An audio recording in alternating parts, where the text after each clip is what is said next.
Salut mes amis, j'espère que vous allez bien et même si vous n'allez pas bien, dites-donc que vous allez bien. Oui.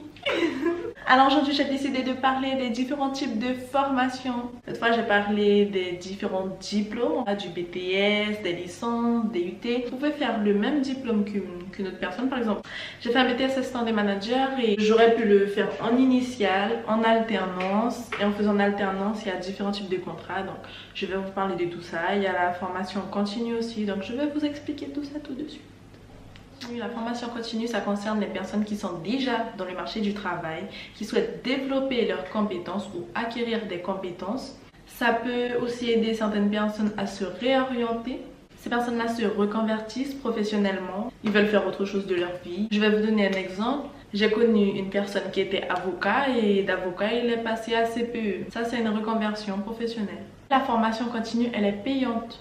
Peu importe le type de formation, ça sera payant. Ça peut être pris en charge par l'employeur ou par la personne qui souhaite faire la formation. Et les heures de cours ont lieu en dehors des heures du travail. C'est pas comme nous, on va à l'école, toute la journée on est à l'école et ça peut être en cours du soir. Et maintenant que j'ai parlé de la formation continue, je vais parler de la formation initiale. La formation initiale, c'est lorsque vous avez jamais arrêté vos études et que vous apprenez le métier en faisant vos études. La formation initiale, vous pouvez la faire à temps plein. C'est comme au lycée. Tous les jours, toute la journée, vous êtes à l'école. Ou sinon, en alternance. C'est lorsque vous décidez de faire vos études et en plus de faire vos études, vous souhaitez être employé. Vous allez alterner entre l'école et l'entreprise. C'est vrai que vous allez faire vos études et en plus, vous allez avoir un emploi.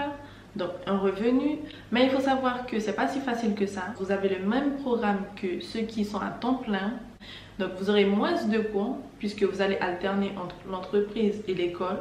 Il y a certaines alternances, vous faites un mois en entreprise, un mois à l'école, ou sinon il y a d'autres, c'est 2 jours en entreprise, 2 jours à l'école. Ça dépend des établissements. C'est une bonne chose parce que vous avez la théorie et l'expérience. Il faut être organisé et surtout coriace.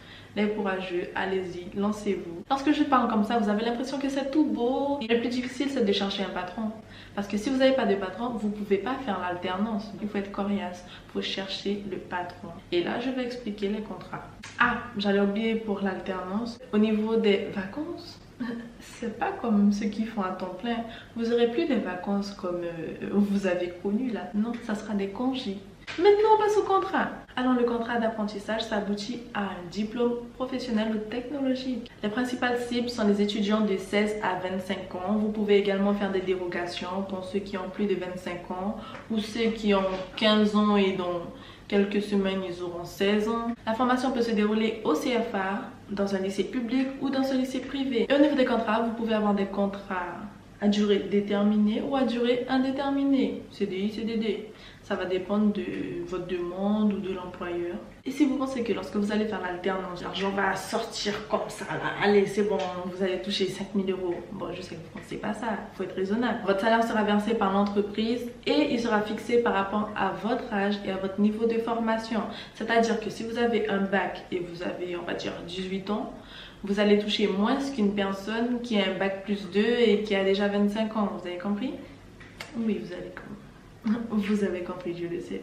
Les rémunérations commencent à partir de 25% jusqu'à 78% du SMIC. Tout dépend de votre profil, comme je vous ai expliqué. La formation peut être prise en charge par l'employeur entièrement ou partiellement. C'est à vous de voir si vous avez un gentil employeur. Allez, vous allez avoir un gentil employeur.